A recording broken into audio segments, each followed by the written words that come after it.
Hey everybody, it's 8 o'clock sharp here in Milwaukee, so welcome to the Watchful booth, I guess. This is officially an Ask Me Anything session, and it's not just me, it's my pals and folks from around the world here. So we've got currently Yannick Gauthier of Weeblr and SH404. Valentine works with us at Watchful. Valentine has worked with myself and in the past with Yannick too for many years, well over a decade now. Corey Webb, longtime Joomla folk guy, of course, working at Reactive Studios now, probably does a little more WordPress these days. Brian Mitchell, agency owner here in Milwaukee, I'll leave it at that.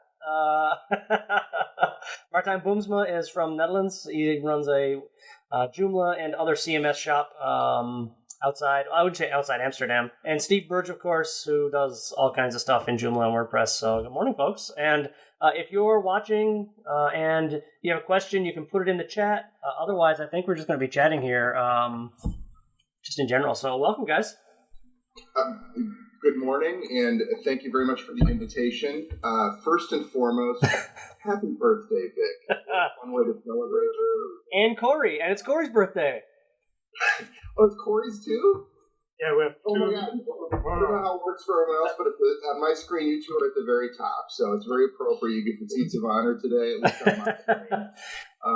But I'm honored to be part of the group and appreciate the invitation. And it's sort of a fun collection of folks from all over the place, but kind of a cool way to celebrate. So happy birthday, Corey and Victor. Oh, and Richard, who's watching, says it's his birthday too. So that's great. How's everyone's day going? It's early. It is early. I just woke up. I actually already ran 4 miles. I never work out in the morning. I work out right before dinner. I know that sounds weird, but it works with our schedule. Got up, worked out, a little light breakfast, coffee, wondering if Robbie's going to make me drink a beer here when I add her in. Hey, Robbie. Hey, yes, don't you have your beer? So, say her name and she appeared. That's right, that was planned. Vic and I worked that out last night. Not really. I was trying to get my coffee made. I'm going to have to disappear in a minute and get my coffee. Oh boy, we got trouble coming. Here comes trouble. Uh-oh. It's Robert. Hey, Rob. Hey, Peter, good morning. Hello, good afternoon. Hi. Good afternoon, that's right. What a group of misfits, boy. I just realized I didn't put anything on Twitter that we started, so I'm going to do that here while we're talking. But we're like one president short or two presidents shorts of all the Joomla presidents or something in here? Short of a full deck. The ex-president's club. That's what we should have called this, maybe. So it's a lot of gray hair. Oh my God. Let me interject just to answer a question. Martijn, you cheeky bugger. Robin is asking a question though. About how many sites she can have in her account. She has looks like a plus account that has a maximum of 50 sites in Watchful, and she's asking how many we have in the 100 plus website club. That's a good question, Robin. I could dig it out. I don't know off the top of my head. We do have the majority of our revenue is people like you, the plus club and up, but that could be from either a plus, or we have E1000 customers we have customers with maybe 1,500 sites in there. So those drive the bulk of our system. If you're interested in pricing, certainly drop me a note, either here or an email. But basically, we've moved to this model we spent the last 18 months doing it, I guess, but we're mostly fully there now. Instead of having plans, we're billing by site. The costs don't really match up with our old plan, so for a customer like you, we just get you a good price to get you into that premium plan where you're just paying per site and you forget about plans. I don't know if that's part of your question, but I'll just throw that out there. So, yeah, I don't know how many accounts have 50 or 100 plus websites, but it is the majority of our business for sure. At least paid business. It's hard to count the free users, of course. But Martijn asks, and he could have asked orally, but he put it in text. When did you last test a backup? That's your job, Martijn. We count backups and look at their backup dates, you cheeky bugger. But there's another great service that does just that, I believe. Their whole business is testing backups. Backup Monkey, I believe. I got a question for you, Victor. What's the trickiest thing about Joomla itself? And maybe we can include WordPress as well. If you're running 10,000 Joomla site updates, what's the trickiest part of? What's the most common problem that comes up when you see 10,000, 15, 20,000 or more updates running? Yeah, I think you mean as a Watchful user or as someone who runs an update service? Yeah, from a technical side, what's the difficult part about updating Joomla, for example? At scale, the difficult part is, of course, making sure your queues are running. Right, Watchful is a queue management system. We don't have that on the homepage of the website, but it's a queue management system. So, running all those queues, making sure they keep running, being notified when they're not running, figuring out why they're not running, making sure they still run after you push an update in real time. I think that's probably our biggest challenge. And we have so many systems running, so many different kinds of queues, backups, updates, automatic updates, backup expiry testing, date testing. So there are so many different queues that we have. It's easy, or it can be easy to lose some of that information in the mix, you know. So we have a monitoring system that has triggers, right? When usually we don't have any CPU issues. Amazon takes care of most of that for us. But, the auto update queue is 20% slower than it was an hour ago. You might want to keep your eye on that, you know. So those are the kinds of things we monitor pretty regular, or consistently, I guess. Victor, do you want to talk for a second about, I know you've invested a lot of energy in recent months working on auto updating, which is a hot topic for both WordPress and Joomla, especially when it comes to extensions. I know we've always, even prior to being a client of Watchful, we've always been really careful about which extensions are likely to update gracefully. So, for instance, Corey, I just re-updated my subscription with CW extensions yesterday, so thank you for your great work. Yannick, we've been using your stuff for Weeblr for years. Those are folks that were very comfortable just sort of flipping that auto update enabled.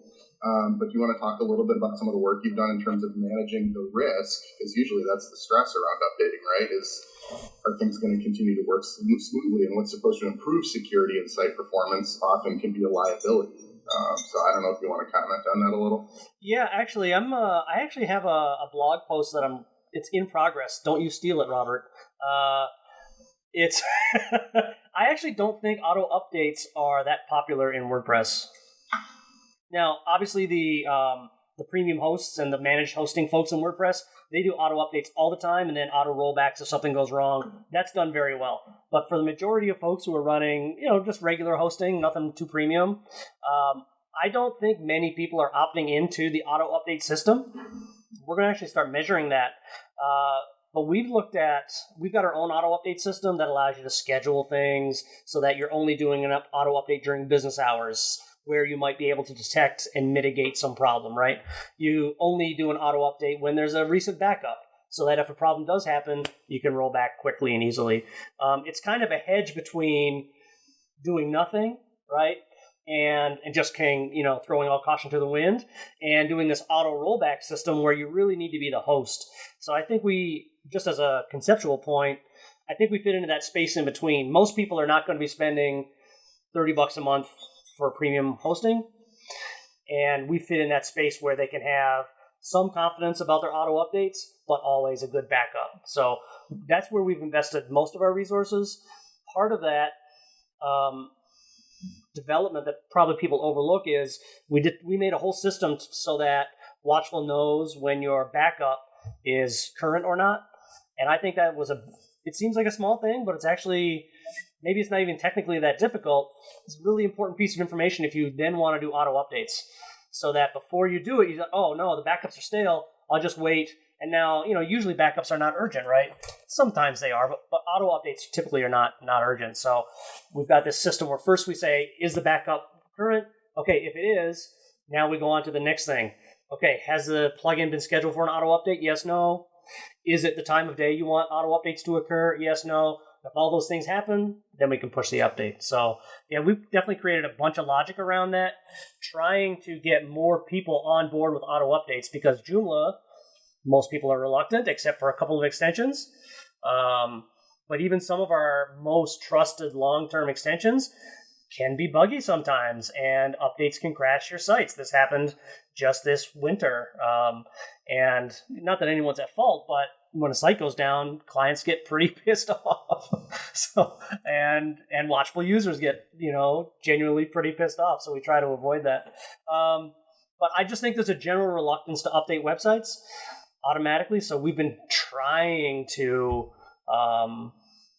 make that more, give people more reassurance that even if something goes wrong, they can fix it. There's some good conversation happening around this. And actually, it might be a good data point opportunity for you, Victor. I don't know if people that are managing multiple sites just kind of want to do a round robin in terms of how they handle updates or auto updating, or how do you feel about it? Robin was saying she has some reluctance. Peter Martin weighed in the chat as well. So I don't know if other folks want to share their strategies for how they handle that. Vic, I would happily auto-update all my sites on like a 2-week delay. Right. Let everyone else's sites crash with the initial bugs and auto-updates, and then 2 weeks later, my updates automatically run. Matthew Philogene, who you guys might know from the Joomla world, is our sysadmin. He's been asking for that for ages, so it's something that's on our roadmap for sure, to say only apply the update X days after it has actually come out. Robin was asking what frequency of auto. Did you mean backups or updates, Robin? If it's auto updates, I personally let mine run whenever they are available, but they're scheduled. So only during work hours, only Monday to Thursday, never weekends. And then, of course, sometimes you can schedule things. So Robin's saying backups. We do daily backups kind of as a rule. What's your retention policy on that? Because obviously that could be... So we do 30 days. We're pretty happy with Akiba's retention manager, basically. And so we do 30 days of backups, but we never delete a backup taken on the first day of the month. So we have a 100% history of a site on the first day of the month, going back to the beginning of our maintenance of that site. Does that answer your question, Robin? Wow. Where are you storing all those backups, Vic? We've got an article on our site about this. Currently, the cheapest place is Backblaze, and that's what we use.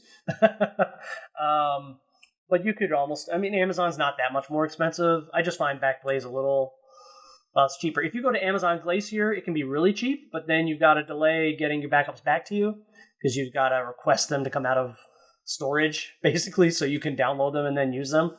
So those are okay for the really long backups. And in Amazon, at least, you can set those.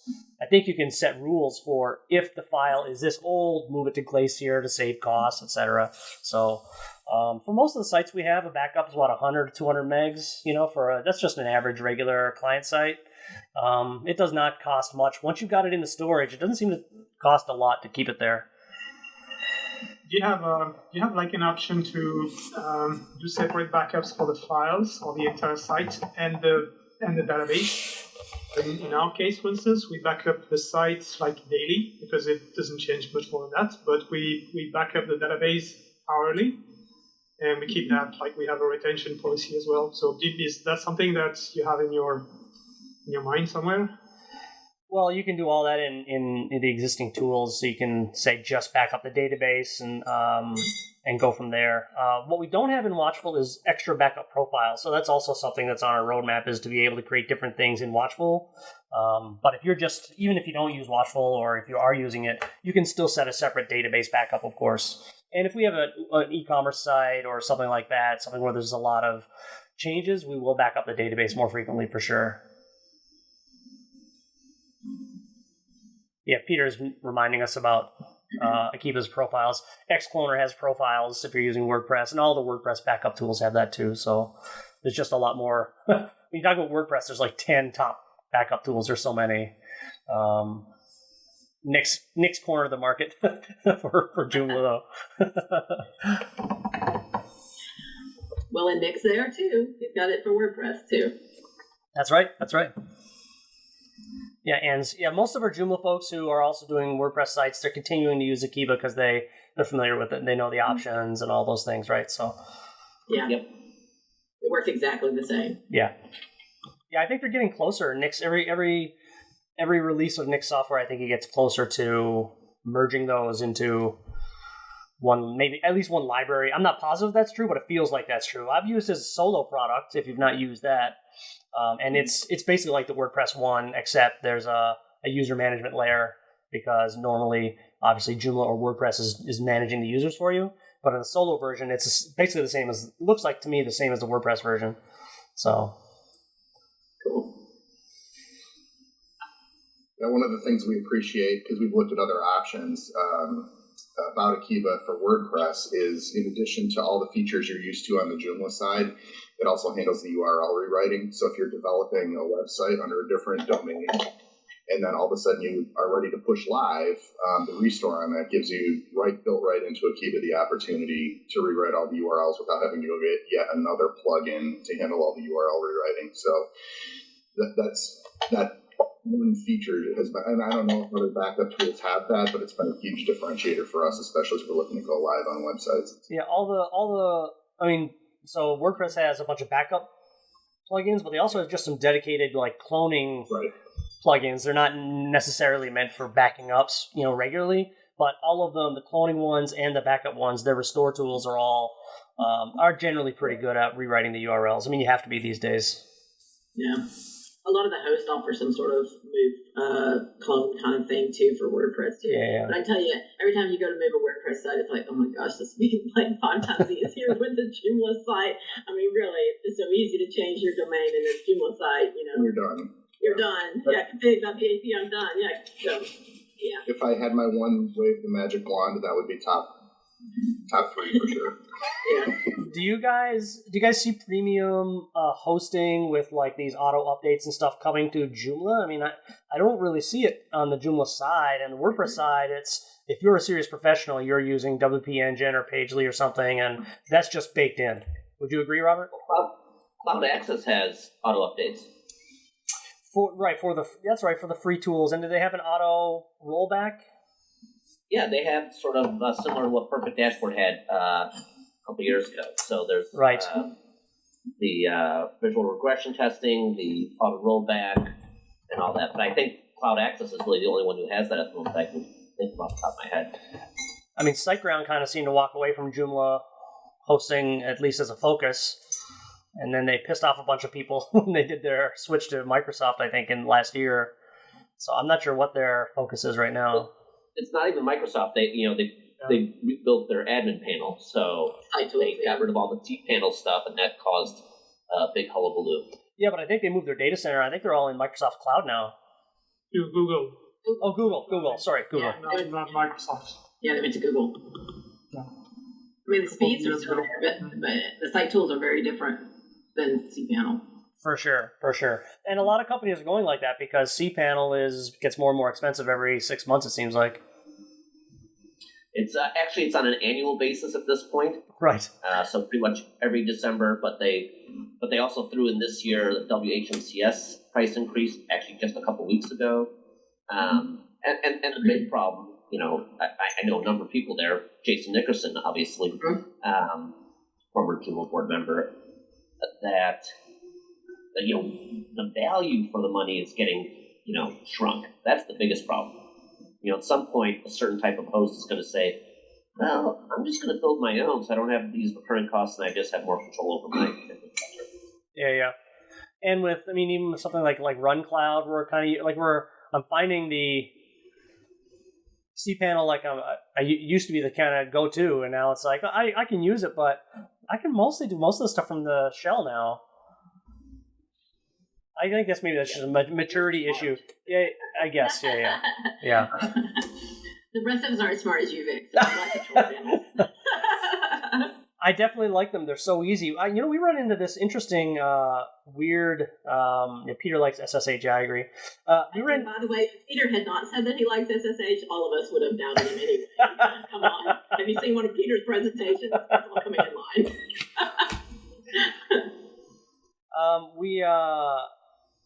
We had this issue where you could set a PHP version both in cPanel and in WHMCS. There were two places to do the same thing, and they didn't play well together. They should have played together, but they were not playing well together.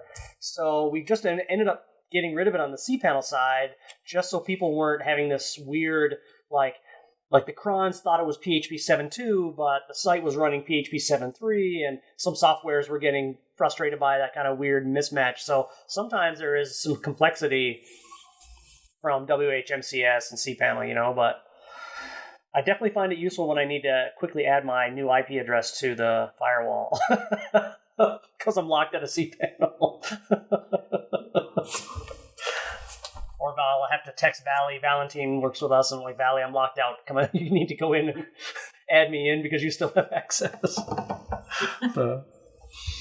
Yeah, I guess it'll be interesting. I mean, are there other dedicated Joomla hosts besides Cloud App? Cloud Access? Jeez. This is your kind of space, isn't it, Robert? I mean, yes, but I can't think of any. No, I mean, lots of them support it, but I don't think anyone has kind of had a big focus on Joomla. Not like Cloud Access and previously SiteGround, yeah.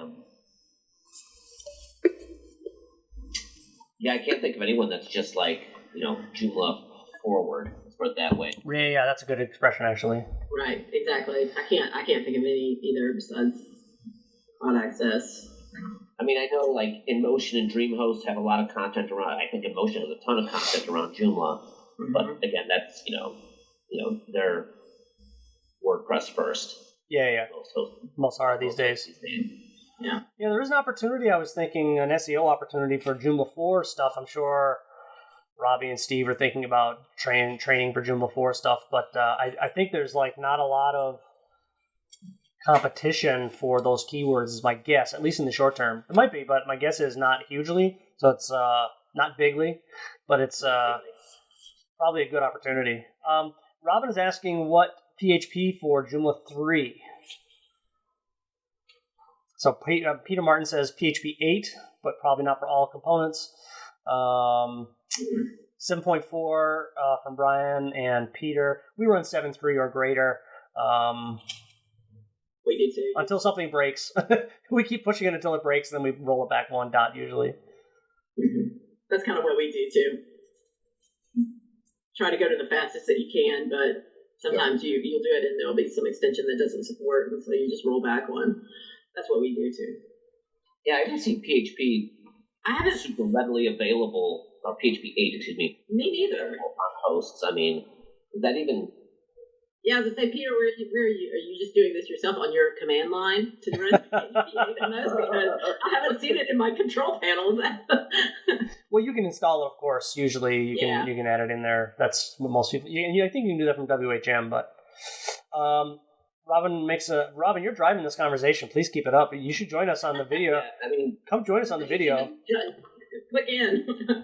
PHP 8 is, in PHP universe is, only a few months old for all intents and purposes, and major hosts are not going to start dropping that in just because of the support and maintenance costs around that on their side.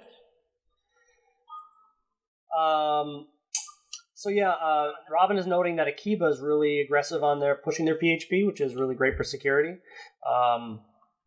Generally, Akiba mostly, I haven't found it it's not breaking for me on sites that I've got, for other reasons, have to have even PHP 7.0 still working just fine. I don't know, Valley, do we have any 5.6 sites running on right now? I don't think so, right? I'm not even sure we test Watchful at 5. Actually, I know we don't. We don't test PHP 5.6 for Watchful anymore. Unless you're supporting Joomla 1 sites. Right, we used to. We dropped Joomla 1 sites. I was gonna say, I don't even think I have I'm trying to think. I mean, I've got different hosts for different clients, and I don't think I have one host that still even offers you to run the PHP 5.6 anymore. But are they kicking you off though if you have an existing? They're basically telling you either have to upgrade your site or find a different host. And I deal with a handful of different hosts for clients, and like I said, I can't think of one right now that I have anything that's lower than 7. So yeah. Martijn, you're running a few other CMSs. What PHP are you guys using right now? Well, the bigger clients have their own hosting, and for all the smaller clients, we just follow our hosting company. So, I think our hosting company is called Condo here in the Netherlands. It's where they are actually Belgian company, and they took over our partner Byte hosting. They took over a lot of companies here in the Netherlands and in this region. I think they offer 7.3, 7.4, and 8. You can choose in their control panel. Yeah. Panel, they have their own control panel. And Corey, what about you? I mean, you're doing pretty major sites, right? On a regular basis. What's your go-to PHP? Typically it's 7.4. I mean, that's kind of the latest stable version, I guess. We're looking towards 8.0, but it's not quite there yet, I think. Yeah, I would if you're dealing with a host that offers support for PHP 5.6 or below, I would run to the hills, and that's pretty terrifying to think about being on a server with other sites that are using such outdated software. So yeah, I would definitely 7.3 or above is the minimum I would even consider at this point. 7.1 and 2 are pretty outdated already. I have a question for you, experts. Rock stars all. If you're using something like CloudFlare, let's say CloudFlare Pro, and they're of course hot fixing, any malicious requests for these old PHP versions and old crappy plugins you might be using.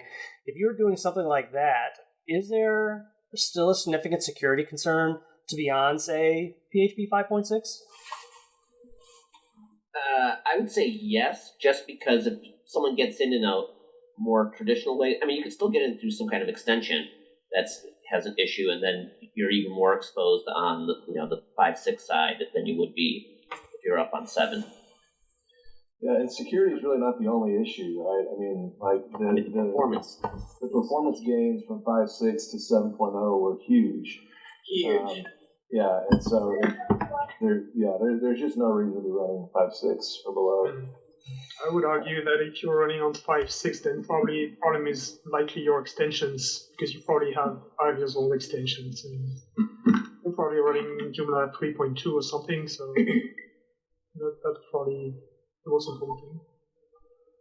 We have a client that was running, so they switched their web shop from Mijo shop to Shopify or something like that.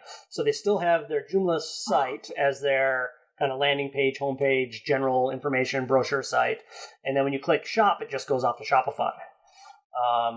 But they have been maintaining, I guess they hadn't updated their Mijo shop for a long time. Is that still actively developed? I actually don't know. But anyway, so they had been held back because of that. So once they chopped off the e-commerce side, then they could push their PHP up and kind of get their site up to snuff, if you will.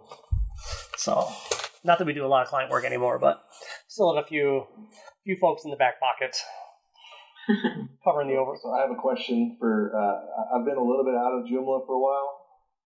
So what, as far as like, if you're looking to migrate from Joomla 3.9 to 4.0, who is planning on doing that? Well, I mean, I assume people in this room are planning on doing that. What is your strategy for doing that, and how do you feel about it? Are you talking about a site or a plugin or an extension? A site. It's a website. Because I know Yannick probably has some thoughts on the extension side, but Brian, did you want to jump in? No, I'd love to hear Yannick's take on this. I just want to acknowledge that Robin is reminding us that there's a session on 3.10, which is supposed to provide the transition layer. So the next minor point release of Joomla 3 is providing some tooling that will help people assess if their site is ready for that migration. But I definitely am happy to defer to Yannick on this. Yannick's going to talk about his extension experience, I guess. Yeah, that's more what I have experience with. And, well, basically, I don't have that many extensions, but I have only basically two. We just released a new extension today, a beta version of a new SEO extension. So the strategy there is quite simple. You can either rewrite the extension entirely from scratch. You can, and obviously that's the best option for us. You can have an extension that works on both, and that's what we are aiming at. Or you can scrape your extension. It's never going to work on Joomla 4, and that's it. That's what we are probably going to do for one of them. The issue here is not so much with PHP, because most extensions, moving to the Joomla framework that you have in 4 is not really an issue, because it's really similar to 3.0. So it's really not a problem. It's a matter of a lot of search and replaces, and it's not much trouble. The trouble is more with everything that deals with the display, with the user interface, with jQuery being removed, with all the CSS, all the classes, all the even the API, the HTML API being changed, and that's really a lot of trouble.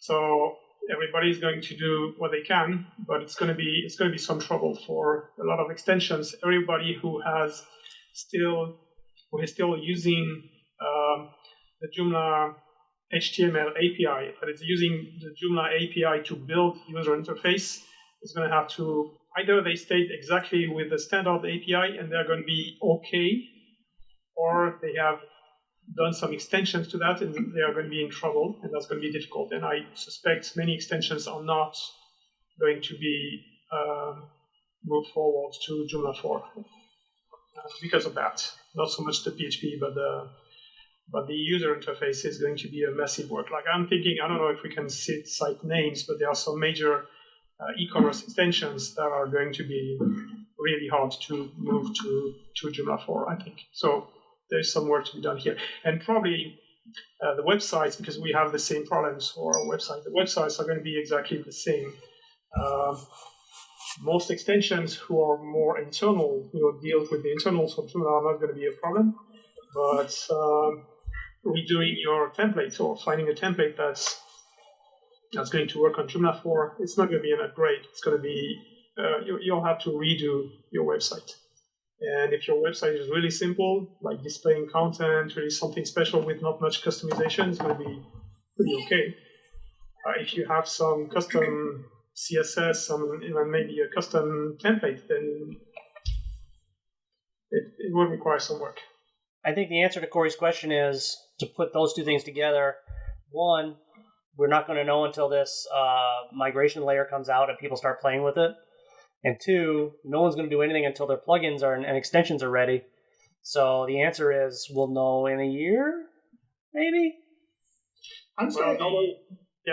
Just to compliment on the legacy layer, the layer that's coming to 3.10 is not going to help.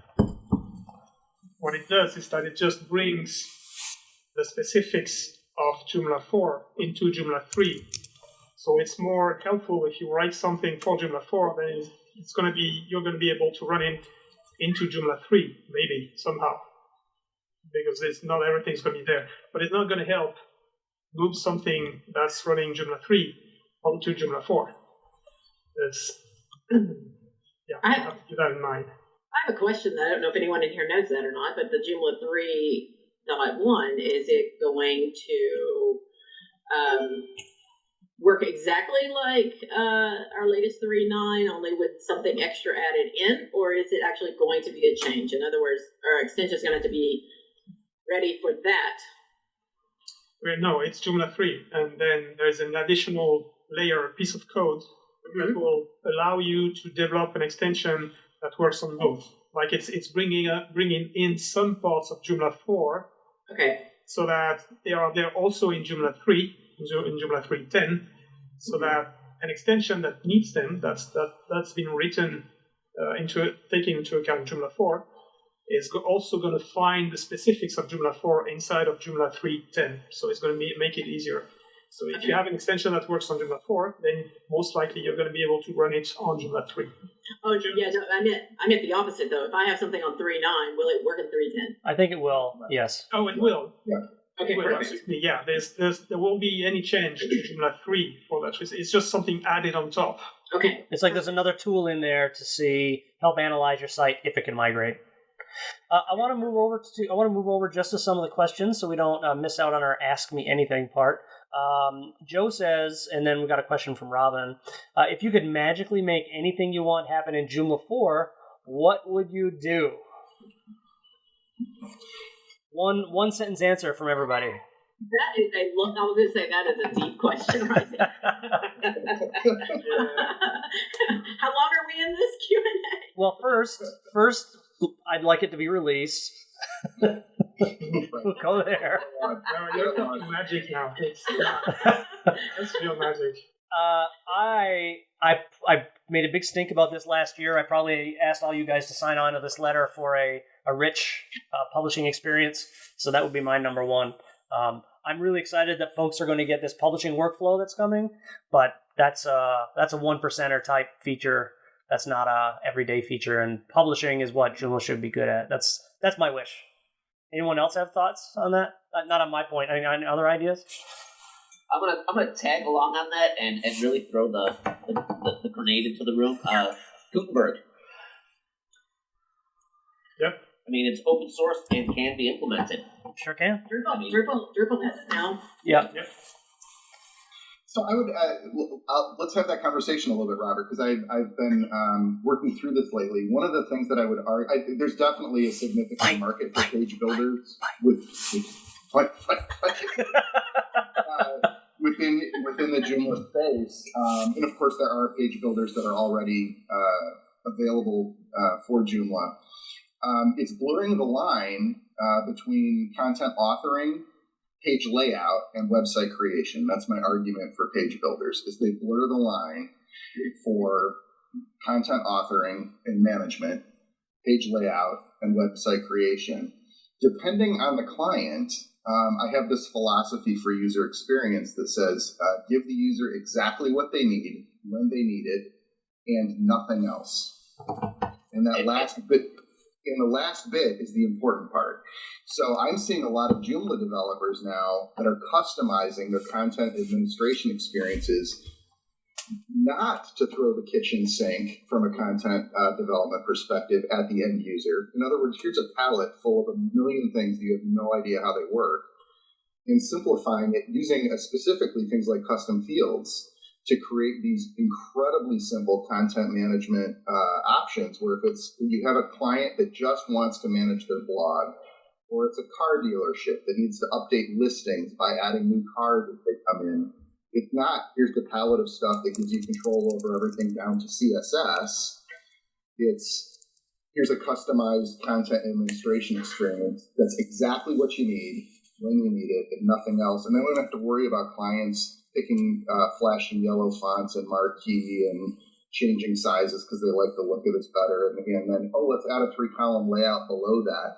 So that's my pushback to the page builders are the answers to everything. I think there's definitely a market for them and there's value to be had there. But I also think there's incredible value in crafting very simple, easy-to-use interfaces. So you've added a ton of words to what I said, which has nothing to do with this. I'm not advocating for page builders one way or the other. In fact, I totally agree with simplifying the content experiences is a must-have. Gutenberg is different in that it makes it, I feel, easier to segment content along those lines, because you can create specific blocks that act like custom fields for all intents and purposes. So it's a technology, and I think there's a huge future to how it's implemented. And I think it's going to go a long way across many platforms and tools as a way to get to that easier to edit, experience. Where these platforms have the biggest advantages, what else can they do on the back end? Well, Gutenberg is just like TinyMC in my opinion, but actually inject some logic into the process. So, how do you manage access to that though? So that's coming, Brian. They're going to be building in the permissions for you to control what users can add and the blocks they can see and the layouts they can use. So that will be layered on top. But there is two issues here. Are we using just Gutenberg to publish content and create content?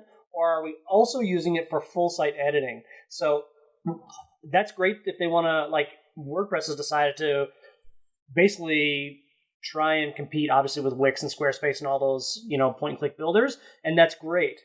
But most end users who are publishing day-to-day in WordPress will just be using it for the editing experience. They won't have access to change the logo or to change the layout. They'll just be using it for the publishing part. And I think that's where, as a first start, Joomla could jump right away. I agree. Shipping. It's going to be incumbent upon implementers and creators to put together the right experience for their customers anyway. Yeah. So you might have someone who is fine just throwing default everything at them. Then you're going to have much more complicated customers that need those workflows, that need to deal with e-commerce, that need to deal with very can't think of the word, disparate publishing workflows and things like that. And I also think that Vic, and also on the Gutenberg block technology, and there was pushback obviously when it came into WordPress, right? And especially from the plugin developers, there was pushback on it. It still exists. It still exists. But it still does exist. But I'm seeing more adoption to it, and I'm seeing more integrations. And once you start getting the integrations from your plugins, it would be the same thing on the Joomla side. When you start getting the adoption from your extension developers, and there are blocks there, it now gives you the capability to almost, like if your extension requires some sort of templating, you don't have to worry about that anymore because it can be done with blocks in Gutenberg. So you see what I'm saying? Like it would take away some of the code needed on an extension, depending on the extension, obviously, but it would take away some of that burden from the developers because it could be handled with block systems. Right. And so there are some benefits. It does take an adoption though, right? I mean, just like anything else, you can have the best technology in the world, but if people don't adopt it, it doesn't work, right? Because there's not support for it. So the number one plugin for WordPress users in Watchful is Yoast. The number 2, Classic Editor. Really? Number 2. Really? I'm writing. Don't steal this on me, Robert. The number 2 extension. So we have not yet done our top WordPress extension list. I know there are a million of them, but we actually have real data, right, from our users, and it is the number 2. So that's between that and the lack of use of auto updates. I think a Joomla user might be surprised. A typical Joomla user would be surprised that those are not trends. Don't you think those? It seems like Gutenberg and auto updates should be really popular. I don't know that they are. I love them both. The thing with WordPress is it's backwards compatible to 1786.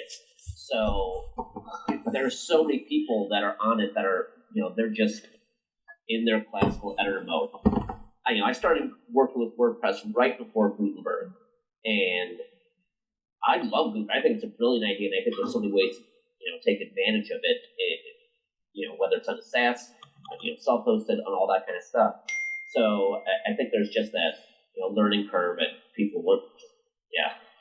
If I can just add one point in terms of the Gutenberg piece, and actually this is going to flip back to Corey's question about migration and all of that.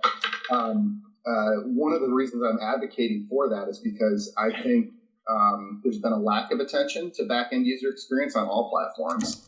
And for those folks that are listening in on the Q&A that are looking for how do I create value for my clients, and not just cost, because one of the downsides of migration is it's like we have this mountain of work to get a site from one version to the next, and our client is like, but my website is still just a website, right?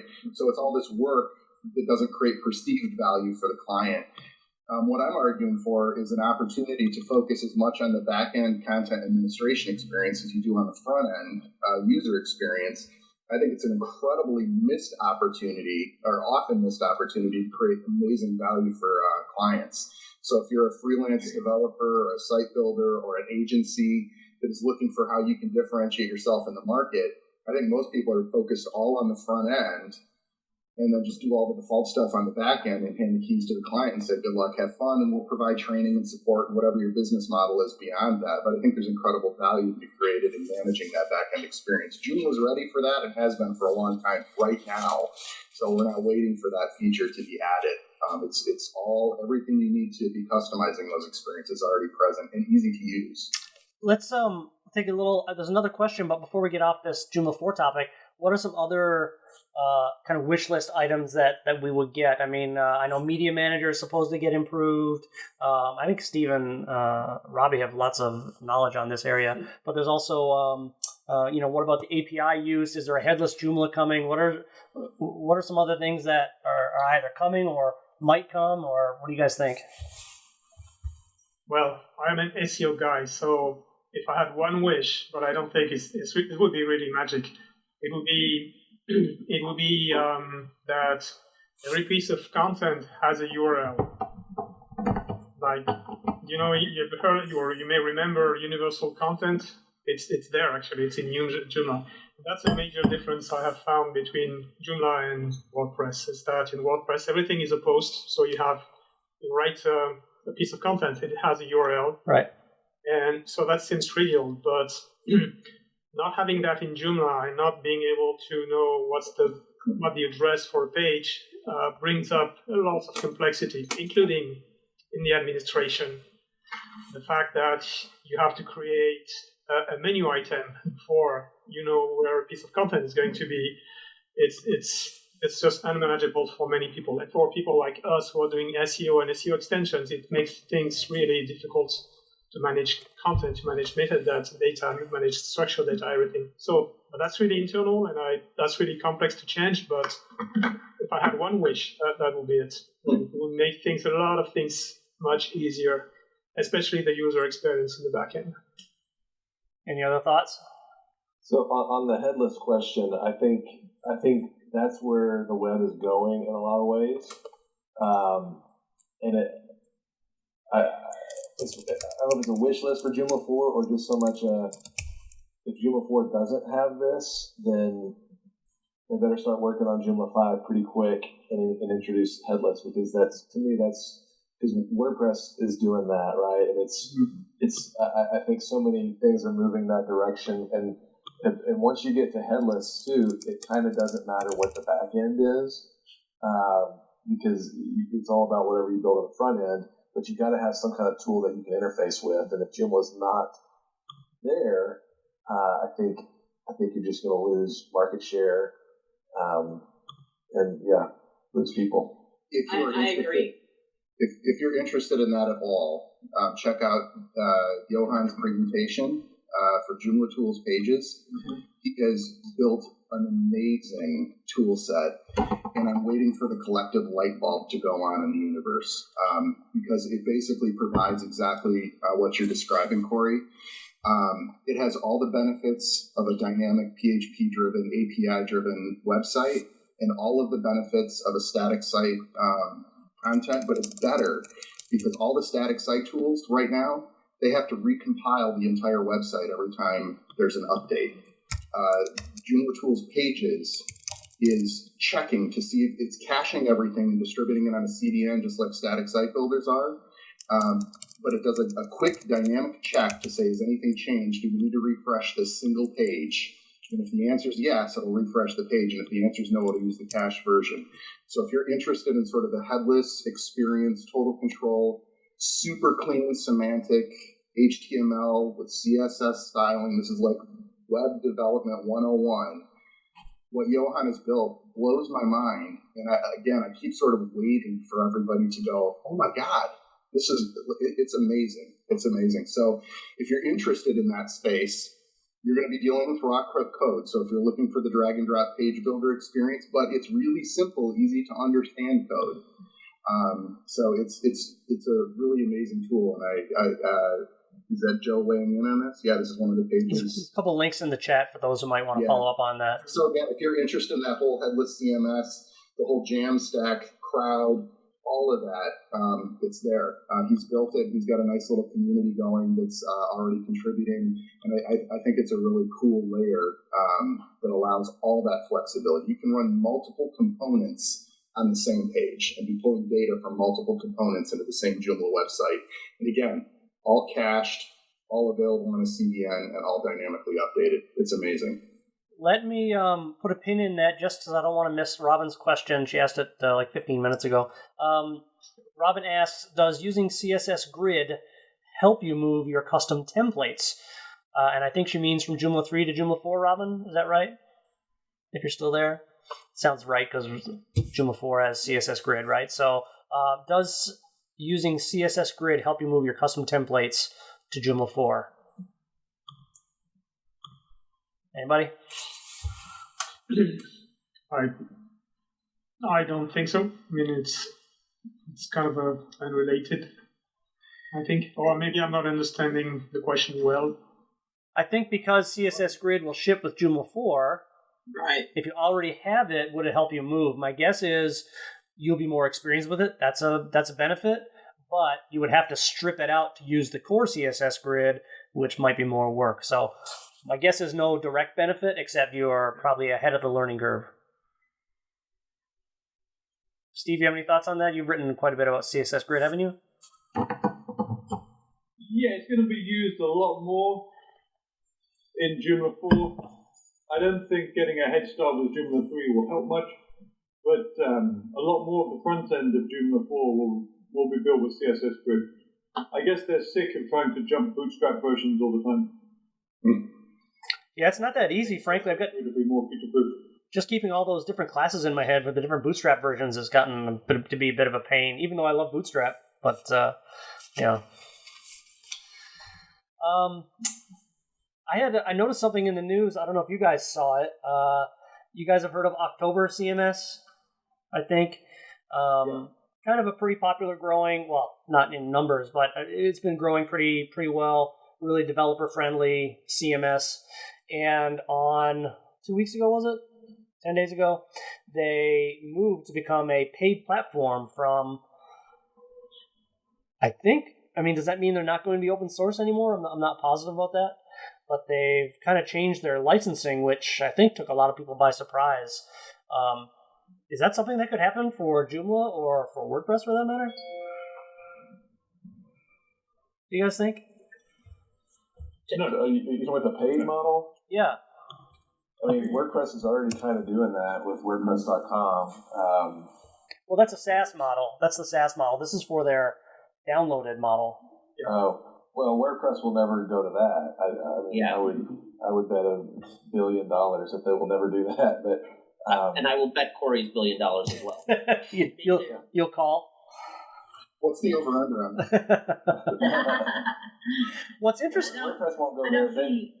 And I don't see how Joomla can either. I mean, that's just a legal setup. It would take so much to do that. Now, could you have a fork that decided to do this with it? Yeah.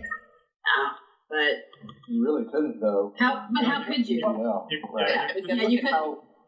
Well, you could. You'd have to have different stuff. Yeah. Sorry. October is just one company and basically one person and stuff. So they have all the copyright, their contributor agreement. The whatever contributor they had actually agreed to relinquish their rights to the code to the company, to the small company it was. So for them, it's a decision. They can do that, but just changing the license for Joomla or WordPress or anything that size is just not practical. You'd have to chase people around the world for years before you can get their agreements. So. Right. Well, and then WordPress has already signaled that their business model is the SaaS model, right? That's or I should say, Automatic has already signaled that, right? And so they're not looking to take WordPress open source into some sort of a proprietary model because it goes against everything that WordPress stands for, and there's already other models going on, and I think the same is true with Joomla, right? I think the whole reason Joomla even came about was to avoid that back in 2005, right? There was concern that the Mambo Foundation was getting a little bit too commercial or something. I don't even remember all the details, but yeah, I don't think Joomla will ever go that route. Someone got mad, Corey. Right. Yeah, I think what happened was the governance model was becoming less and less from the community and more corporate overreach, and or at least the perception of overreach, and so they split off. I don't want to necessarily dwell too far back in there, but on the automatic side, I mean, obviously their SaaS model is, I mean, it's obviously just a steam engine. They're basically putting essentially everything into Jetpack, right? All the good stuff, and so you kind of get roped into buying their backup service, their malware service, their whatever. Jetpack's free, but it's a good sales funnel for them, I think. Well, wait till Elementor Cloud exits beta. Is that what's coming down the pipe? Yeah, it's already in beta, so it's WordPress. It's another WordPress SaaS, right? Just based on that page builder universe. So that feels more like it would be a direct competitor with like a Squarespace and Wix and those kind of sites, right? Yeah, and .com. And .com, right? Sort of. I mean, .com doesn't have the page builder functionality that Elementor would have, so it's a kind of different. It will be with full site editing. What? Yeah, once Gutenberg full, but we're still probably a year or 2 years from now. Probably 2 years, I guess. Not longer. Yeah, if not longer. Yeah. So. Gutenberg is not a great experience for page building currently. Not currently, but you can see the potential, right? I'll see you guys later in the show. I got to run. See you, Rob. Sure. Take care, Rob. See you, Robert. Robin has a good question too. Absolutely. Yeah, Robin asks, have you found Joomla to be the best tool for e-commerce? ? Does this change for Joomla 4? So in terms of market share, right? I mean, I think obviously WooCommerce is kind of the gorilla in the room kind of thing, but I mean, is Virtue Mart still a thing? Is it? It's still quite a thing. Really? Yeah, definitely. And that's really, it's funny, Corey, because that's in that Virtue Mart in particular, the shift obviously, I don't even know, are there other e-commerce solutions for WordPress at this point? Oh, yeah. And if so, what's their viability? Because they're competing with Automatic now in that space. It's tough because Joomla doesn't have here's the one definitive e-commerce solution. Is that a blessing or a curse? Whereas with WordPress, if you're not going to use WooCommerce, it's going to be a deliberate decision, right? You're going to choose something else. And the fact that all of the other platforms that are creeping up in market share usually have some aspect of Shopify. The reason they're significant is because that's what they do. So it's, I don't know. It's an interesting question. I use multiple e-commerce platforms within Joomla, and I like different ones for different client needs. So I think there's definitely, at least for our clients, there's still a great market there. But it's a strange space because, like I said, Automatic has clearly hitched its cart to WooCommerce. I don't know. I'd be interested to get the thoughts of some of the folks that are more invested in the WordPress space. I'm not invested that much in the WordPress space, but I can comment on the e-commerce because I had an experience recently, and that's where one area where size matters, because there's an issue in my last year experience, let's say, with payment processors, and here I'm from France. I'm here in France, and most of the credit card processing, if you're decently sized, you have a significant company, that's handled by banks. So you can have much better deals if you deal through banks. So you need to have some drivers and stuff that allows you to use credit card processing from your banks. And basically they develop plugins for WordPress. So if you have a Joomla shop, then you are down to using Stripe or PayPal or that, or get into lots of trouble using third-party plugins to handle your bank A or bank B, it's not going to be working, might break some down the line. If you want to use the payment processing code from the bank, you have to be using WooCommerce, PrestaShop, and that's pretty much it. And Shopify, of course. BigCommerce, maybe. That's one area where it's becoming difficult for Joomla-based shops or any other platform. Any other platform. I was going to say, I totally agree with you, Yannick, because what we found is we even had to sometimes write custom API plugins ourselves for those specific, like a client needs a specific e-commerce bank connection there. But the problem is now I've got something I have to maintain for that client, exactly. Right? And APIs, when they decide they're going to change their API, they just go, well, here's a new version. That one doesn't work anymore. And you're like, scrambling. And so, And now with payments, which is coming out, it's in the US, but it's not in Europe yet, but it's coming to Europe next. That's their next target. And with payments is going to, I think, solve some of those problems, which is only going to strengthen WooCommerce because it's their payment processing that will be connected and they're making good deals with people to connect. It's really, I think they said it's basically based on Stripe's platform. So they've got a pretty good integration going there. And so that's going to be key. So e-commerce to me is a huge topic, and I deal with it on a lot of different platforms inside of Joomla. Sometimes we customize things. We work with J2 Store some because it works with Fabrik, which is what I'm mainly building with over on the Joomla side, right? And so we use J2 Store. We dealt with Hikashop a little bit, and then some of the little simple carts, right? Like whatever, the rocket cart or something, some of the little ones. But then whenever it gets starting to get really complicated, we usually push them to SasS and integrate it to Joomla. I hate to do that because I don't, now you've got an integration going on there. You've got two things you're maintaining for a client and all that. But, when clients are like, I need this and, I've got tons of products and I want to do gift cards and I want to blah, blah, blah, some of those SaaS products, if they need to stay in the Joomla world, so you're not moving them into WooCommerce, they need to stay in the Joomla world. Sometimes a SaaS product integrated with it is our best solution for the client. It always comes down to what's best for the client, right? What are all of their needs? And where can I get that net the easiest for that client and the most maintainable for that client? But the other way around, what I was involved in and where things like WordPress or even Joomla actually can shine is when there's already some custom stuff to be done. Like in that particular case, there was some connectors and handling to be developed to connect to larger systems and procurement systems and other things like that. And when you do that, then more or less SaaS is out of the question.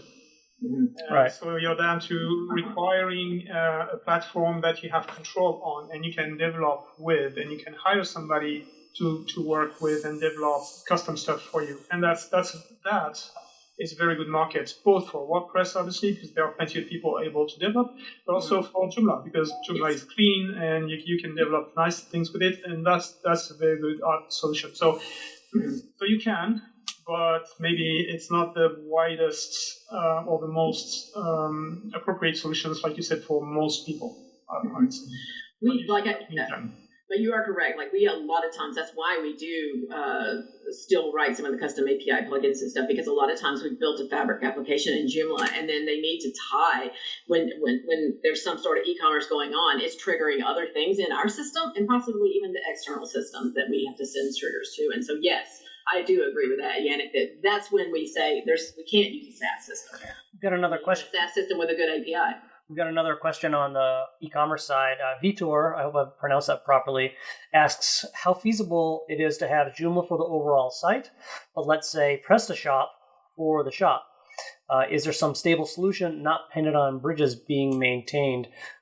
I'm not positive that there's a bridge for PrestaShop to Joomla. I can't, and hopefully someone else can know, but unless you need user sessions to be synced between the two, probably you could just let PrestaShop do all that. That's my hot take, but I'll put it to you guys who might know a little better. Any thoughts on that? I agree with you, Victor, and I have to drop. Hey, happy birthday, Corey. All right, take care. Happy birthday. You have to go. Yeah, the question is really the Happy birthday, guys. Laura, thanks. Yeah, we have to go. Okay, yeah. Just quickly, the only thing is about the connectors between users. And do you want to connect users and have control on your users? So if it's a SaaS system, you won't have much control on that. It's really going to be difficult to be able to be logged into the shop and logged into the site for support or whatever. Is PrestaShop SaaS? Sorry? PrestaShop isn't SaaS, is it? Oh no, sorry, no. But I was thinking. Yeah. Should be fine. But yeah. All right. I don't have experience with PrestaShop, so I have to bow out of this conversation. I don't know. Yeah, but at least creating a link Vitor to, your installation of either a SasS E-commerce, a WooCommerce, or something that you're hosting yourself like PrestaShop. Well, my camera's going out of focus for some reason. Linking from that your Joomla site to that is trivial. Just create a menu item to a custom URL, so no problem there. But yeah, you have to ask yourself whether or not you need session information stored between the two. So, someone's asked me to check the Q&A, and I did not. Oh, I feel terrible. Oh, okay. I hope you're still here, Agnes. Guys, I want to get this question because I did not see the Q&A tab, but only 2 questions, so hopefully Agnes is still here. She says that, I understand that WordPress is an interesting subject, but what about preparing for Joomla 4? Do you have tools, options to help us that are easy to use? We had a discussion about that with Brian, who was talking about the next version of Joomla that's coming out, the next point release, Joomla 3.9.10. Is that right? Did I get that right? Yeah. And that will have some tools in there to help you know if your site can be easily migrated to Joomla 4. I think the advice of most of us in here would be go slowly and carefully to Joomla 4, and don't. If you have a production site with a paying client, you probably want to exercise more caution than risk. I would say, Robbie, you think that's right? Totally, because and this is always with every migration, right? It's about your extensions, and so you're going to have to just every site that you have that has extensions in it, which I'm assuming is probably every single Joomla site you've made. You're going to have to check all the extensions as you move to Joomla 4. Go check their sites, see what they're saying, see are they supporting it yet. I can tell you if you're using Fabrik, we're not going to be ready right when it comes out. It's too big, and so we will tell you, okay, hold off on Joomla 4 for right now. We'll tell you when we have our Fabrik 4 ready. It's in GitHub, and we're working on it, but it's big. So we're not the only ones. I talked to other extension developers too out there, and they're also in the same boat where they're not quite ready, right? And so when you go to make this migration, you're going to have to see what are my extensions. First of all, did they even migrate to 4, or do I need an alternative solution for that? Because there will be some extensions that don't. Is Fabrik ready for 3.10? I think that's the first step, right? Well, I just pinned Brian down earlier. You missed it. He was here because I was like, that was my biggest question, because they said they were not going to support 3.9 anymore when 3.10 came out. I was like, whoa, because we've been prepping for 4, not 3.10. But he said that 3.10 is literally the same, and Yannick agreed too. It's the same, so all of our extensions should work that work in 3.9 and 3.10. There'll just be an extra layer for you to start developing for 4. Correct, Yannick? I'm going to hold all of these guys accountable now. Yeah. No, that's correct. That's the point. So yes, I'm ready for 3.10. That's an important step, because I know for us, we have about over 100 sites. So we've been testing our sites and all of our extensions in 3.10, and then literally going through each component or extension that we use to verify if it's going to work in 4. And for us, most of them do. 99%. We just have one little outlier.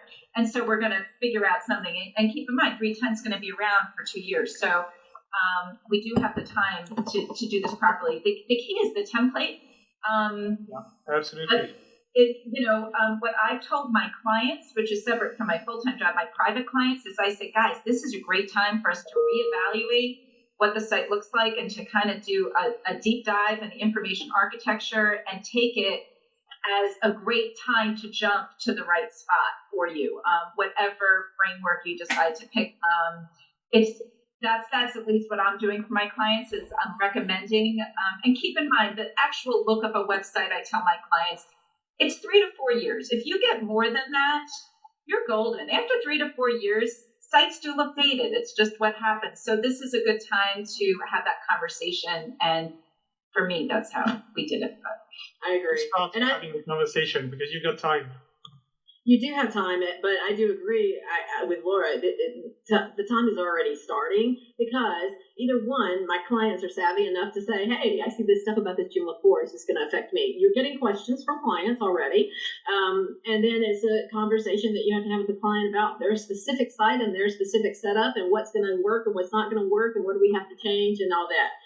And then there's always, by the way, I'm getting this question from some of my clients of, should I move to WordPress? I mean, and so then that's when you have to look at their site and give a true evaluation. I mean, none of us need to lie and go, oh, no, Joomla is better, just stay here. Because what is their setup? Is that a true statement or not? I mean, most of the time, in my case, we built some very custom things for them. And so, yeah, it's better, right? But if it's a brochure site, I don't know that I could tell them honestly that there's a benefit for them to stay in one platform over another if they have a pretty simple site, right? I mean, who could say which platform is best at that point?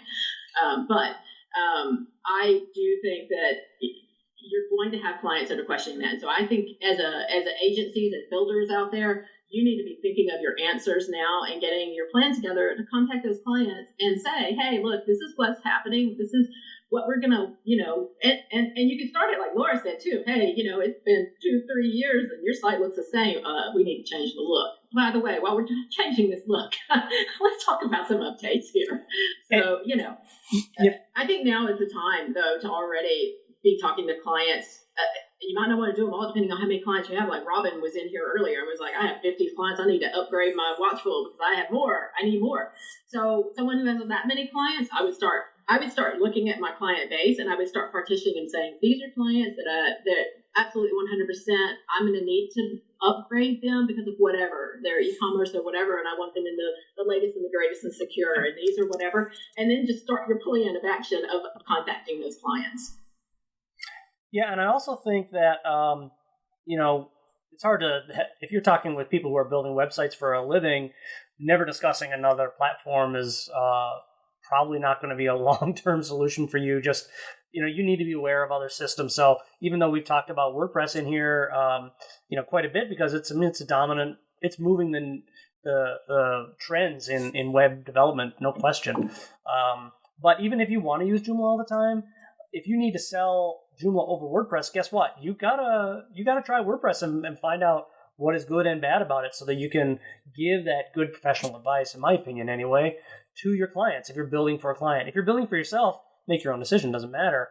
But if you're building for clients and they're relying on you to be an expert and you don't know anything about WooCommerce and you're trying to give Joomla 4 advice on an e-commerce system, you're probably not giving a well-rounded answer in context. And someone else down the street from you is. And that might be enough for a client to say, oh, these guys are going with the times, they're up on what's happening, I'm going to go with them instead for my next build. We always go around that question because of course for new clients we often get that question as well. We always keep saying if you can build great websites with WordPress, then you can build great websites with Joomla. But you can also do the opposite. The most important thing is you find the right partner to help you. So our preferred tool is, a year ago I would have said Joomla Code, but we have our preferred tool. And I always say for Joomla for sure, Joomla is our preferred tooling. If you want to work with us and if you trust us to build great websites, look at our portfolio. Then we will use Joomla for you. But that's because we built every Joomla website we build it custom made. So we don't leave. One of the first articles on our website is still one of the best visited of our website is is a blog on how to make Joomla easier for your users. So you can make, if you have the knowledge to do so, you can make Joomla custom made for your clients, and if you work properly with the rights and backend, you can make it very easy for everyone. So that's what we always say, and that's what got us a lot of clients, I think, because we have a good portfolio, and we just say, if you want to work with us, then this is our preferred tool. Yeah. Yeah, Anne is noting that was a really good answer about you need the right partner. And that's a really good selling feature. I mean, making the connection with someone, they feel like you're giving them honest, professional, timely answers. That is what most people want when they any kind of IT help that they're hiring. They want that person they can get along with, good fit personally, and then knows their stuff and is professional. And making people realize that can be a really good part of your selling sales process. I totally agree, Victor, when you said that. I mean, and I will say, like, years ago, I was very hard-headed, right? I'm redhead, so I was like, no, Joomla, go. Everything else is terrible. You just want to go with Joomla, but you do have to have a little wake-up call one day and go, there are a lot of options out there. I might should look around. And just like Victor said, you need to be educated. Whenever you talk to your clients, you need to know, because let me tell you what, you really don't want to be caught off guard with a client where you go in and you say, well, you can only do this in Joomla. They're like, well, I have a site that's doing this in WordPress right now. So you need to be educated.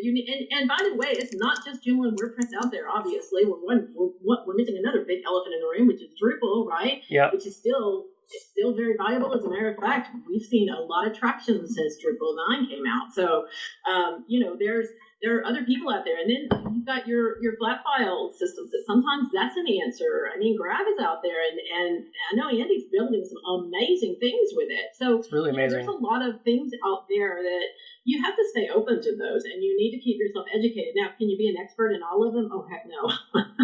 You can't be an expert in all of them, but you do need to educate yourself so that when you're talking to clients, you don't get caught with your pants down saying something that's not true. So, and be honest with your clients if you don't know the answer.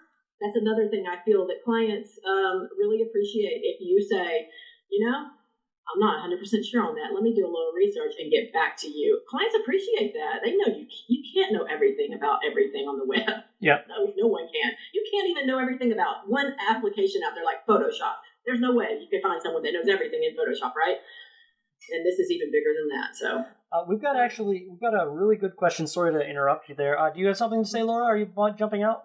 No, I was pointing out to that question. Yeah. So see you, Robin. She's jumping off. We just had an actual question about website maintenance, I think. So let's get to that. Almost an hour and a half in.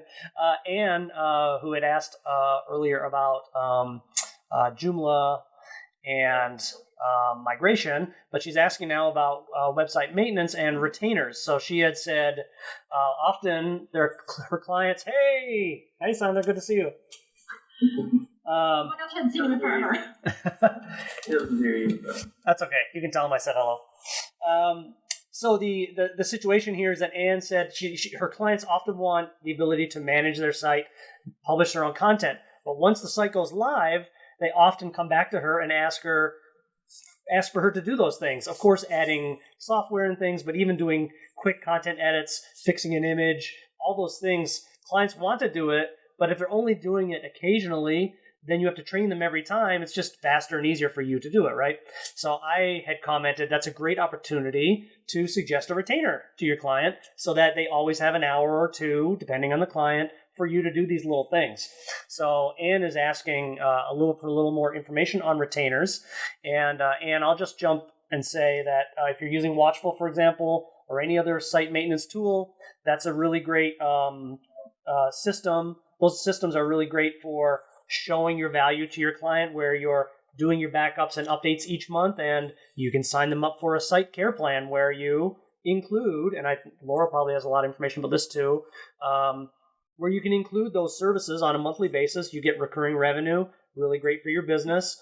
I had a success story that I published. I'll put a link here in the chat in a minute, where their care plans not only gave them recurring revenue, it kept them top of mind when the client had another add-on for their project. So they were getting the recurring revenue, and they were getting more recurring business from their existing clients than they would have otherwise, because every month that client gets a report with how many updates they did and what if their site was online and all those things. So when you're thinking about retainers, Anne, definitely consider some costs that make sense for you to keep their site up to date. We have a small web agency that we run. Valentine helps me with that. So we have a handful of clients there. We have a monthly fee that includes an hour of hands-on work separate from the site updates and the site backups. And so when they say, can you please fix this image? No problem. That's 10 minutes work. Counts towards your hour. If you go above that, we can bill you, but it keeps them in mind and gets that extra business. I know Martijn, there's lots of experience here about retainers. Maybe Martijn or Laura, do you guys want to comment on how you can offer retainers or the best ways to... I would make a difference between doing updates and monitoring and securing sites and support. So for support, we have different models. We either sell a budget or we do it in, recalculation, I guess. We prefer to sell, or I often like to sell budgets because people buy a budget in advance, and then we just make notes of we register all the hours we make for that client with a minimum of 10 minutes for every call they do. And some of those clients, officially we have these budgets; they are valid for a year, but in practice we don't really look at that. So I think we have some of the smaller clients have already budgeted for 4 or 5 years ago, a budget of 10 hours, and we still have, and some of them, they buy a budget which helps paying the bills. For us, is they buy a budget with the idea that they will do a lot on the website and then they don't. So it's for small business. When I started, that helps. But I would really make a difference between regular auto updates, possible auto updates, or updating in Joomla and monitoring and securing website, and custom work. For example, I in the latest quotes I make for update work, I clearly state that these updates do not include virtue mark updates, or do not include EcoShop updates, or do not include any custom updates, because there's a couple of extensions out there that you can't account for in upfront. Virtue mark or EcoShop or Doc Manager or what was the latest? Easy Discuss. Had some issues lately. It's hard to for all those extensions to be sure how much time it will take you. And if you have a lot of sites, then it will take you so much time extra that I would be sure to quote for custom updates. You ask, you will use the regular support hour. Laura, do you use retainers for your private clients? So I don't know. I guess, I would call it a retainer. I have a host. It's not a hosting plan. I won't host any websites anymore. I used to, and I got out of that business. So basically, I call it a maintenance plan. So I charge them a fixed amount per month where they get 1 hour of me per month. And that's basically if they need a call, if they want me to do site edits, whatever. Plus, I also add a line item for maintaining any of the components and extensions to keep everything up to date. And then also, because I monitor the site with Watchful. So not a lot, just a small amount, just because I'm going to do it anyway. I want to be monitoring their sites. So it's very specific of what it includes. And the 1 hour of me per month, some clients use it, others don't, but it kind of gives them that I'm not going anywhere. And I think it makes them feel comfortable. And then some will ask, well, does it overlap each month or whatever? I'm like, well, here's the thing. If it's going to be 6 hours of work, that's not maintenance. That's a project. New extension. That's a brand new implementation. So not necessarily. That's not how it works. So it's for small content editing and stuff, or maybe a phone call to walk them through kind of different things. So yeah, we actually I keep track of phone calls because if a client gets you on the phone for a half an hour, that's half my monthly. I got 1 hour a month of me time. I mean, it's just too much time, right? Martine is following up on another question from Anne. For small clients, how much would you charge a month? Martine is saying $30. What do you include in that, Martine? That's monitoring your website and doing the regular updates. So no actual work. No support work at all. Okay. So I do an audit, with what tool, and we do the updates once a month. I also regard it as insurance. I think clients do it as well. It's insurance. If something happens with the site, there's someone that will fix it no matter what. And depending on what the problem is, we'll either include that or, depending on who's responsible. What do you charge for? Oh, sorry. Were you done, Martin? Yeah. Robbie, what do you charge for maintenance, would you say, like on average? Well, it depends. I was going to say that's a really hard question for me, just because we have a lot of the clients that we actually do our monthly retainers on. They're big custom application sites, and so like we do a full backup, test our backup. We then update things. We test that our custom application is working throughout. So ours is not just as easy as I'm going to back you up and I'm going to quick update on things and make sure it all works again. Ours is a little more intense, and so those are more expensive. But now we do have some clients that are more in a couple $100 range that per month that are updates, backups. But that we also normally give them an hour of changes in that too. So ours is a little different. That we don't separate necessarily just we're going to update and back up. We always put an hour in of support with it, and we do limit how much that support is. I do agree with that. You have to say it's like content changes. Kind of list what you'll do in that support, because it can't be that I'm going to build you something new. First of all, it's only an hour, so definitely I can't do that. But so I do limit what is in that support, but then we do that. And the other thing, by the way, I do highly encourage people to, when you're first quoting to a client, go ahead and show that you're going to offer them a maintenance package at the end that gives them comfort that you're not going to build and disappear, as well as I give them either an option for monthly, quarterly, or yearly, and I give them a price break if they do each of those. I give them a price breakup. So if they want to pay the whole year up front and save a little money, they know they're covered for a year. Most of our clients will opt for that. And which saves you a little maintenance of all that monthly billing. So we had this, we wanted to know what Watchful users were charging. And so we asked them, we just finished a 2-week survey. So we have the data, and you have to be very careful when you ask the question. So what's included in monthly? So our question basically was, what is the maintenance cost? What do you charge for monthly maintenance for one website? That's what we asked. And some people said, well, you can't answer that because what's included? And then other people just gave a number. And then we left it broad on purpose to get a range of answers. And the average price that was reported was $83 a month. And the median was $50. So at least for the professionals that are using Watchful, $50 to $80 maintenance plan for one site, and that could include hosting, that could include an hour of maintenance time. We don't know, right? We asked a very broad question. So I think the numbers we've been talking about, 30, 50, 80, probably most of the folks that are like the people in this room and people watching probably who are building sites are doing something like that. Joe Sunny posted a link. Joe, you should be in the room. You're lurking. You should come talk to us. And by the way, I've got to go pop out and go say hi to the students in our OS training class. So see you, Robbie. Leave for now. Thank you for coming. Pop out as well. Whenever this session is over, it sounds like it'll never be over because you guys are just jamming. Visit the other expo booth. Visit the networking, and go into test. Help Olivia with the testing. We had 25 people in there at one point. Everybody's testing stuff for Joomla 4, so lots going on. So thank you all.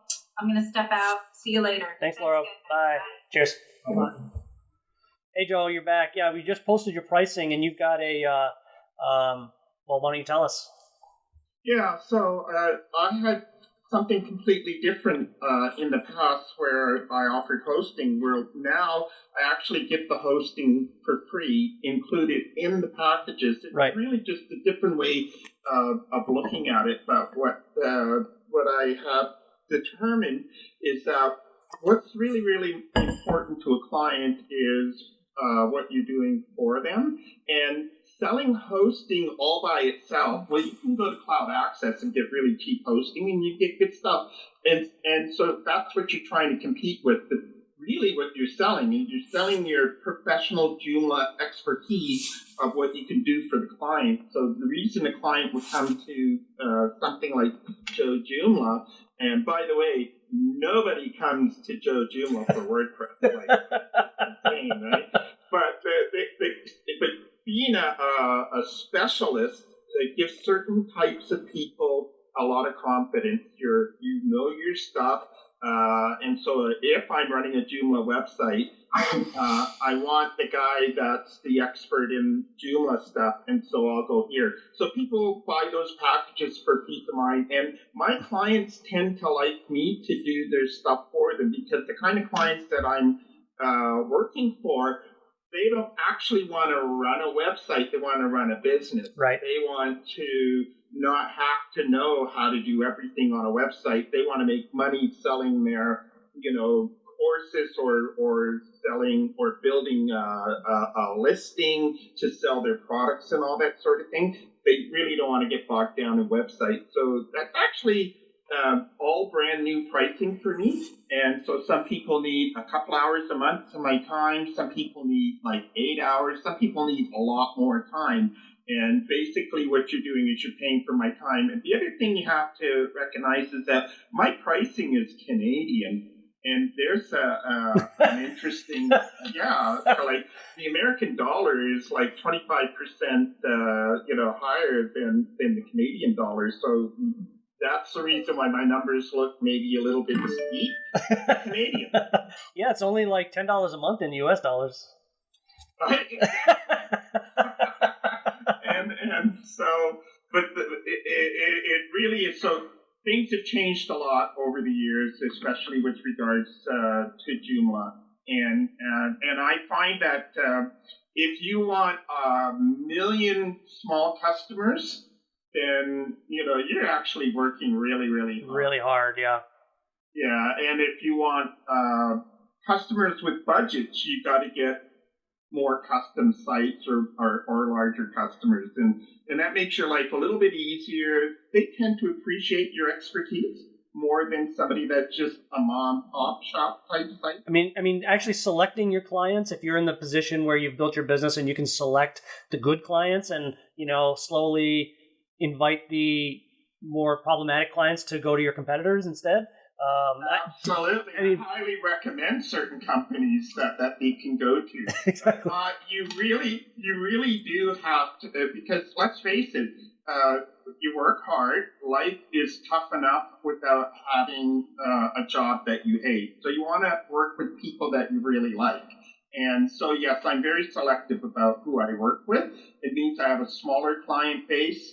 I may not make as much money as all the rest of the Joomla sphere, but Joomla's not the only stream of income. So that's the other thing you have to consider. How much do I need, to live?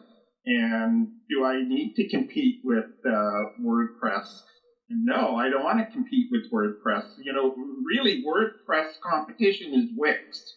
Right. The low-end stuff, as far as I'm concerned. If you're building really high-end complex websites using WordPress, I think you're crazy. But that's just my opinion. You said something really helpful there, I think, for the folks who are listening in the sales process. You said, let me focus on your website so you can focus on your business. That's kind of a very good selling point, I think. So if someone says they really want to be involved, send them to Wix or WordPress.com and say, when you're tired of that, then you can come back to me and we can do something special. That's the kind of client we preferred for a long time. The client that comes back from Wix or or WordPress and hated it, or from other small. So often, if someone is new in building websites or in maintaining websites, they have to learn so much still. I prefer they have some of those lessons before they come to us. So let me pivot just a little back to something Yannick mentioned earlier. I'm going to put him on the spot now. He's going to love this.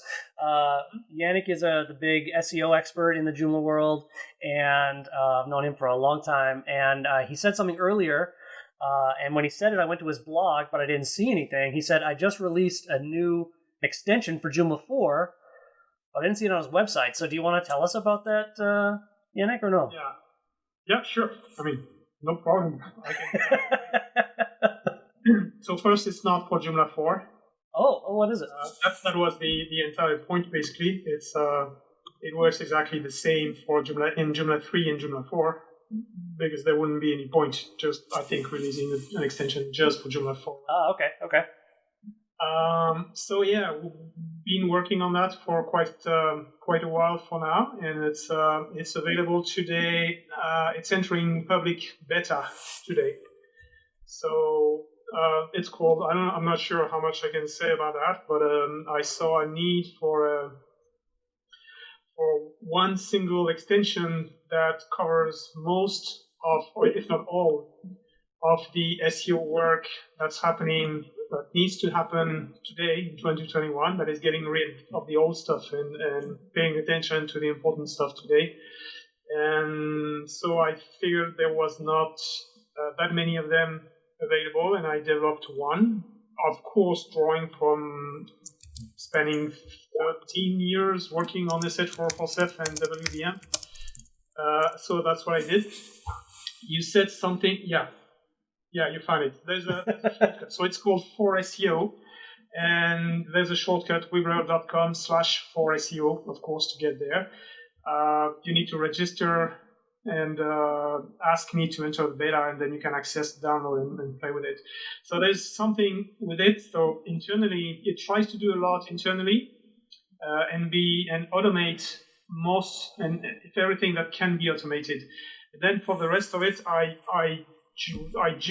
think you mentioned earlier the importance of having a nice experience with Gutenberg, and the editing experience needs to be comfortable and performant and everything. So yeah, the publishing experience. I think it's the same for any extension, any large extension, because obviously SEO is a very large topic, so the extension is large, it covers lots of stuff. So a lot of work has been put on making it a modern application. So it's absolutely inside of Joomla, but it really feels like it is a single page application using JavaScript and a lot of things like that, so that it's really efficient and easy and fast to use. And the onus is on really actually not using it. Most of it is automated, but when you need to get into it, because SEO is like that, sometimes you need to put a lot of work on it as well. It needs to be really comfortable and easy to use and fast. So I try to balance these two things and put them into the same application. We do have a small teaser. I just want to say, Yannick gave me a private preview of this new extension, and I think it's amazing. Highly endorse it. So I just wanted to throw that in there. For that. Go check it out, because it's very cool. How do I get into this VIP club? That's what I want to know. So just two things. Like I said, you can if you want to go and just learn a little bit about it. We made a small video. It's on our booth right now. So you just go to our booth and you can watch a 2 minutes overview of it. And if you have a bit more time, like 20 minutes, we have another video that's also available on the booth. That's like a tour where you go, where I go over it. And if you've got even more time, then go to weeblr.com. Create an account or ask me, create a ticket on the dedicated area, and I'll get you into the beta, and you can download and install on your site, and we can start working on it. Because obviously, this is the beta release now.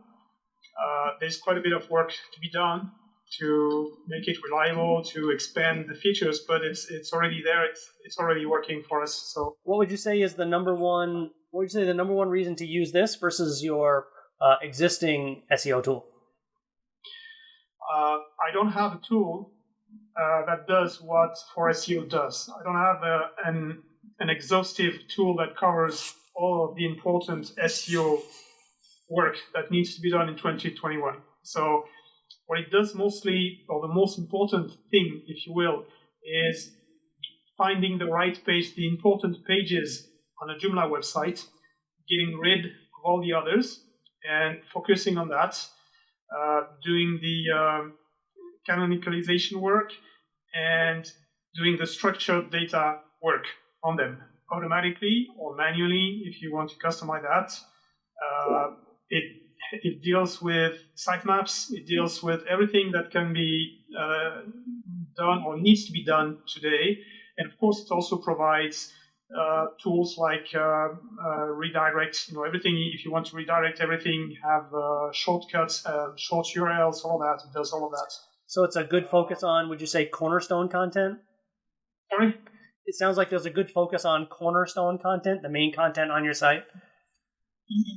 Yeah, absolutely. Identify that and push that. And then push it, right. So it's suggesting links, for example. Pushing meaning actually more getting rid, hiding like the rest, which is not important. But pushing on that, like structured data, obviously, which is probably the most important thing you can do on your site today. Sitemaps, redirect and canonical manager. There's also a content replacer, which is an important tool if you want to link, if you want to work on your internal linking within your pages and possibly to other websites and other pages. So an automatic content replacer. And I have a list of features that I want to add for the version 2 and version 3 and version 4. And I'm sure. Keep going, but we have a strong base now we can start working with, I think. All right, well, that's great. If you're interested in this tool, head over to Yannick's Weeblr's booth, called Weeblr, or head to his website, Weeblr.com. I put a link in the chat, so give that a look. I think we're the link. If you go to this, then you'll find the starting point with the video and everything. Fantastic. Before I go, I think I'm close to the end myself here. We're almost at 2 hours. That's great. We've got a new feature coming out at Watchful next week. Anyone want a quick peek? Sure, go for it. Yeah. Quick little look. Hold on. I'm going to say goodbye as well. It's beer time here. Okay. All right, see you later. Martijn, it was nice to see you. We didn't hear too much, but let's connect next week and let's have a pint. Yeah. We'll chat. All right. Bye-bye. Bye. All right, so I'm going to load up Watchful real quick. I think I can share my screen. Let's see. Is that the square share screen button? Yes. Excellent. Application window, Chrome tab, application window. That'll do. Here we go. This won't take long. It's just one little feature. Oh, not that little. Okay, so this is, if you're not a Watchful user, this is a basic interface where you can add all your sites. And then you can customize which information you're seeing. So we've got the last backup date, whether or not the backup is stale, how many updates are required. And all these columns are sortable. So for example, I sort it by, a lot of people might use the updates tool to say, oh, I need to really work on Roadrunner records here because it's got 15 updates. I better really get in there and fix this site and get it sorted. What we're finding is that over the years, people are using auto updates. They're using really good backup tools. Just having a list of like a couple hundred sites is not necessarily as efficient. So what we did is create what we're calling, this is a sites dashboard. We created an account dashboard. So there's going to be, we're launching this next week. There's a new link on the left here in Watchful. And basically the idea is to give you more of an account level overview and not just an overview of your sites. And so the top of the screen shows a couple of big metrics, like if your websites are connected or not, meaning are they properly communicating with Watchful? Are they up or down? Do you have required updates? You can see here most of the sites require updates in this example. And then what's the backup status? Is it fresh? Are they stale or unknown? This other section. And I'm going to come back to the top in a second, but just to show you the rest of this screen, What are the top software updates? So, for example, we released a Watchful client. I have 14 sites that require an update for Watchful. I have 13 for Akiba. OS Map Pro, there's only 8. So here you can quickly get access to the things that need updates. What are your recent backups? What is their status? Any security audits you've done? And then uptime, downtime events. So, for example, if you have one site showing up here a lot, you know that it's got an uptime issue. And then, of course, any log errors you might have. Right now, log errors are simply just can't connect to your website, which is, of course, directly related to this top screen. So that's kind of the basic overview.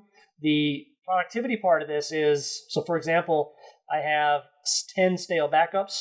If I click this stale backup link, it shows me all the sites that have stale backups. So I can immediately, for example, select them all and add them all to the backup queue and just start running backups on these in just a couple clicks. If I go back to the account dashboard and I want to update my Watchful client, I click the 14 because I know there are 14 sites.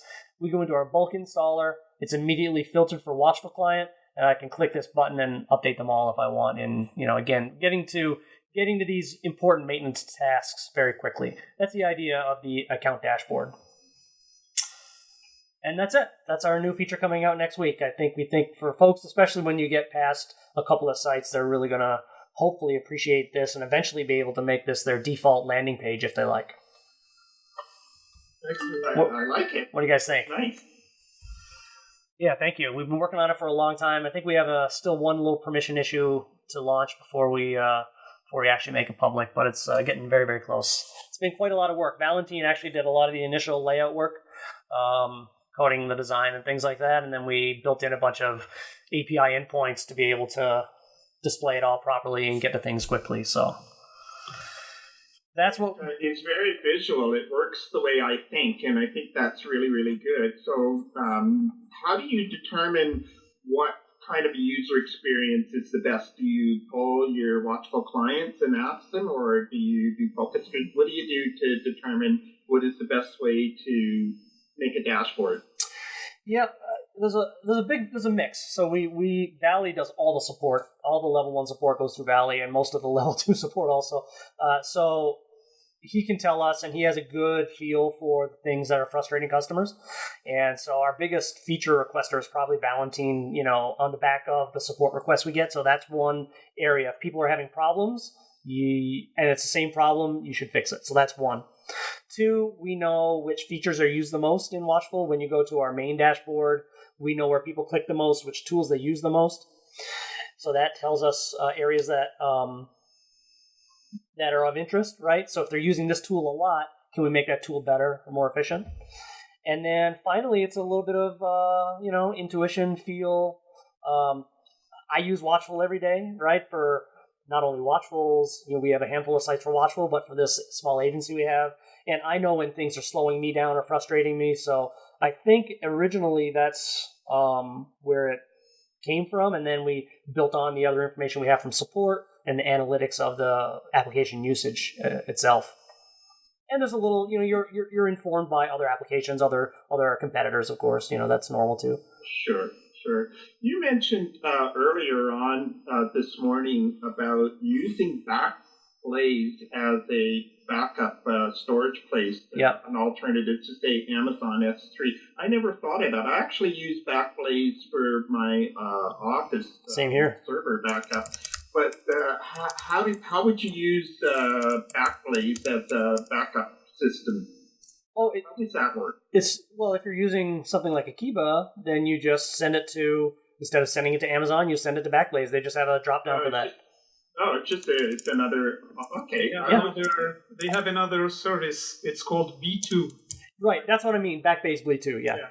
It's they have a service. Initially, they were not S3 compatible, but around somewhere last year, they API became. They made an API compatible with S3, so you can use them wherever you can use S3. You can use Big Backblaze, and there's another one called Wasabi also. Yeah, that's right. Okay, so if you have a Backblaze account that you're backing up, say, a server from your office, is it separate? No. Yeah, it's separate. It's the same account, but you have to purchase 2 different services. So it is an additional price to do that. Totally separate. Yeah. Okay, all right. Well, I'll definitely check it out. This probably, for me, was the price of admission into this session today, because I thought anything I can do to lower my costs. I mean, Amazon S3 is pretty inexpensive. This is even cheaper. You will be shocked. I think we're paying $8 a month for daily backups and all. It's nothing.